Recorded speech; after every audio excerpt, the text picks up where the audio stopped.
নমস্কার, আশা করি সকলে ভালো আছেন। ভিডিও শুরু করার আগে একটা কথা একটু বলি যে গত এক সপ্তাহ আমি কোনো ভিডিও আপলোড করতে পারিনি। তার কারণ আমার শরীরটা বিশেষ ভালো ছিল না, সেই কারণে আমি আপনাদের সকলের কাছে ক্ষমা প্রার্থী এবং খুবই দুঃখিত।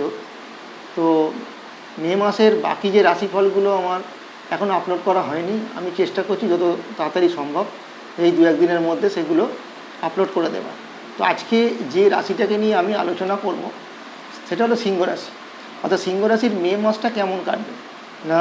দেখুন, সিংহ রাশির মে মাস মোটের ওপর একটা অনুকূল যাবে এটা বলা যেতেই পারে, তবে কিছু ক্ষেত্রে সতর্কতা অবলম্বন করার প্রয়োজন আছে।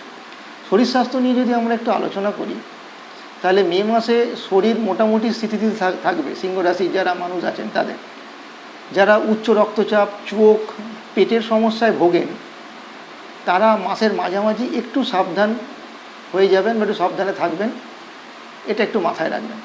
মানসিক চাপ কমাতে সিংহ রাশির মানুষেরা অবশ্যই মেডিটেশন বা পর্যাপ্ত ঘুম তাদের জন্য উপকারী, এটা বলা চলে। আপনারা পারলে মেডিটেশন করবেন বা একটু পর্যাপ্ত ঘুমানোর চেষ্টা করবেন।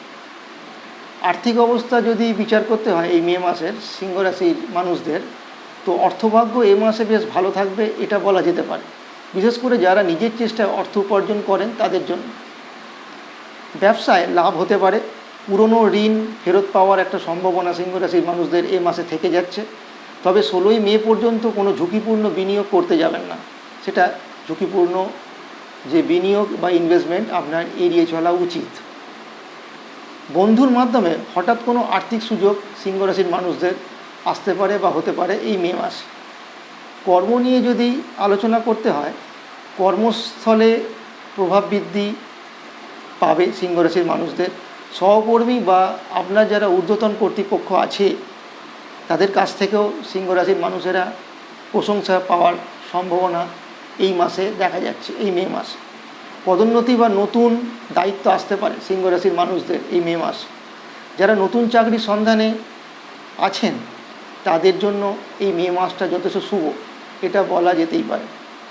ব্যবসায়ীরা নতুন অংশীদারিত্বে না জড়িয়ে থাকাটাই এই মাসের জন্য শ্রেয়, এটা আপনাকে একটু মাথায় রাখতে হবে। কোনো অংশীদারিত্ব কোনো কাজে বা কোনো ব্যবসায় এই মাসে জড়াতে যাবেন না, যতটা পারুন এই মাসটা অ্যাভয়েড করে চলারই চেষ্টা করুন। প্রেমের বিষয় যদি বলতে হয় সিংহ রাশিদের ক্ষেত্রে, তো প্রেমের জীবনে এ মাস বেশ রোমান্টিক থাকবে। তবে অহংকারবোধের কারণে ছোটোখাটো ভুল বোঝাবুঝি পার্টনারের সঙ্গে হতে পারে।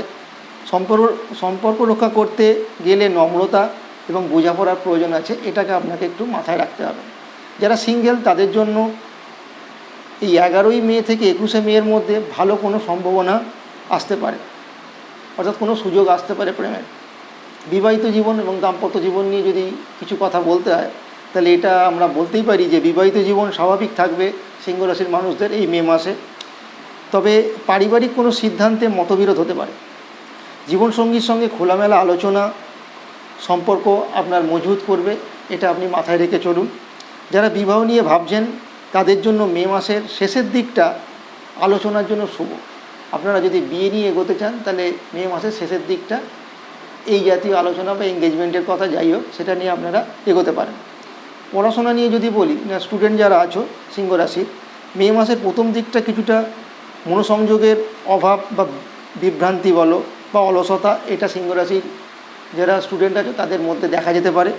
বিশেষ করে মোবাইল, সামাজিক মাধ্যম, বন্ধুবান্ধবদের কারণে পড়াশোনায় একটা ফাঁক তৈরি হতে পারে সিংহ রাশির যারা স্টুডেন্ট আছে তাদের, সুতরাং একটু সাবধান হয়ে যাও। তবে 18ই মের পর প্রতিযোগিতামূলক যে পড়াশোনার ক্ষেত্রে ভালো, এটা বলা যেতেই পারে। এই ছিল কিছু সিংহ রাশির মে মাস কেমন কাটবে তার সম্ভাব্য কিছু আলোচনা। নমস্কার, সকলে ভালো থাকবেন।